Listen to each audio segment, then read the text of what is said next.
ഇന്ന് ശ്രീ ചിത്ര തിരുനാൾ മഹാരാജാവിന്റെ 113-ാം ജയന്തി.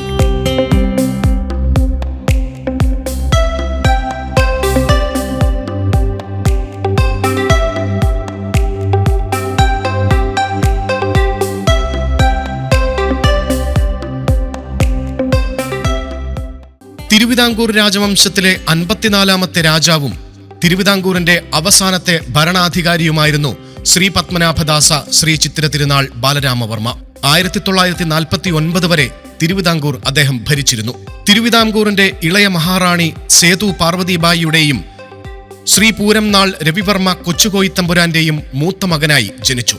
മഹാറാണി കാർത്തിക തിരുനാൾ ലക്ഷ്മിഭായ്, ശ്രീ പത്മനാഭദാസ ഉത്രാടം തിരുനാൾ മാർത്താണ്ഡവർമ്മ എന്നിവർ അദ്ദേഹത്തിന്റെ സഹോദരങ്ങളാണ്. കവടിയാർ കൊട്ടാരമായിരുന്നു ശ്രീ ചിത്ര തിരുനാളിന്റെ ഔദ്യോഗിക വസതി. 1924 ശ്രീമൂലം തിരുനാൾ മഹാരാജാവിന്റെ നിര്യാണത്തിനു ശേഷം തിരുവിതാംകൂറിന്റെ മഹാരാജാവായി 12 വയസ്സു മാത്രമുണ്ടായിരുന്ന ശ്രീ ചിത്ര തിരുനാൾ അവരോധിക്കപ്പെട്ടു. ശ്രീ ചിത്ര തിരുനാളിന് 18 വയസ്സ് തികയുന്നതുവരെ അമ്മയുടെ ജ്യേഷ്ഠ സഹോദരി സേതു ലക്ഷ്മിബായി റീജന്റായി രാജ്യം ഭരിച്ചു. 1931 നവംബർ 6 അദ്ദേഹം തിരുവിതാംകൂറിന്റെ ഭരണം പൂർണ്ണമായും ഏറ്റെടുത്തു. അതോടെ റീജൻസി ഭരണം അവസാനിച്ചു. 1949 തിരുവിതാംകൂറിനെ ഇന്ത്യൻ യൂണിയനിൽ ലയിപ്പിച്ചു. അതിനുശേഷം രാജപ്രമുഖനായി 7 വർഷം അദ്ദേഹം സേവനമനുഷ്ഠിച്ചു.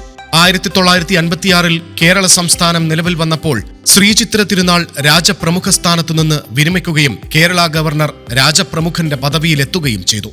ചരിത്ര പ്രാധാന്യമുള്ള സാമൂഹിക പരിഷ്കാരങ്ങളും സാമ്പത്തിക പുരോഗതിയും ഊർജ്ജസ്വലമായ ഭരണപ്രക്രിയയും അദ്ദേഹത്തിന്റെ ഭരണത്തിന്റെ സവിശേഷതയായിരുന്നു. തിരുവിതാംകൂറിന്റെ വ്യവസായവൽക്കരണത്തിന്റെ പിതാവായാണ് ശ്രീ ചിത്ര തിരുനാൾ അറിയപ്പെടുന്നത്. ക്ഷേത്രപ്രവേശന വിളംബരം നടത്തിയത് ശ്രീ ചിത്ര തിരുനാളിന്റെ ഭരണകാലത്താണ്. ഇദ്ദേഹത്തിന്റെ ഭരണകാലത്ത് ഖജനാവിന്റെ 40% വിദ്യാഭ്യാസത്തിനു വേണ്ടിയാണ് ചെലവഴിച്ചിരുന്നത്. തിരുവനന്തപുരം വിമാനത്താവളം പണികഴിപ്പിച്ചതും തിരുവനന്തപുരം സെൻട്രൽ റെയിൽവേ സ്റ്റേഷനും ബസ് ടെർമിനലും പള്ളിവാസൽ ജലവൈദ്യുതി പദ്ധതി, ടെലിഫോൺ സർവീസുകൾ, തേക്കടി വന്യമൃഗ സംരക്ഷണ കേന്ദ്രം, ട്രാവൻകൂർ ടൈറ്റാനിയം പ്രൊഡക്ട്സ്, ഭൂപണയ ബാങ്ക്, തിരുവനന്തപുരം റേഡിയോ സ്റ്റേഷൻ എന്നിവ സ്ഥാപിച്ചതും പബ്ലിക് സർവീസ് കമ്മീഷൻ രൂപീകരിച്ചതും ശ്രീ ചിത്ര തിരുനാൾ മഹാരാജാവാണ്. വിദ്യാഭ്യാസത്തിനും സംഗീതത്തിനും വളരെയധികം പ്രാധാന്യം നൽകിയ അദ്ദേഹം തിരുവിതാംകൂർ സർവകലാശാലയും സ്വാതി തിരുനാൾ സംഗീത കോളേജും സ്ഥാപിച്ചു. ശ്രീചിത്ര ആർട്ട് ഗാലറി, അക്വേറിയം എന്നിവയും അദ്ദേഹത്തിന്റെ സംഭാവനകളാണ്. തിരുവനന്തപുരത്ത് പബ്ലിക് ഹെൽത്ത് ലബോറട്ടറിയും ലേബർ കോർട്ടും അദ്ദേഹത്തിന്റെ സംഭാവനയാണ്. ഇന്ത്യയിൽ ആദ്യമായി തിരുവിതാംകൂർ ഭരണഘടനാ നിർമ്മാണ സമിതിയും രൂപീകരിച്ചു. ശ്രീചിത്ര ഹോം എന്ന അഗതി മന്ദിരവും വഞ്ചിപൂർ ഫണ്ടും അദ്ദേഹം സ്ഥാപിച്ചു.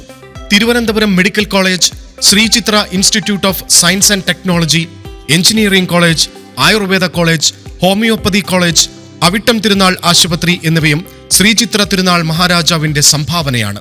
ശ്രീ പത്മനാഭദാസനായി ജീവിച്ച ശ്രീ ചിത്ര തിരുനാൾ ബാലരാമവർമ്മ മഹാരാജാവ് 1991 ജൂലൈ 20 നാടുനീങ്ങി.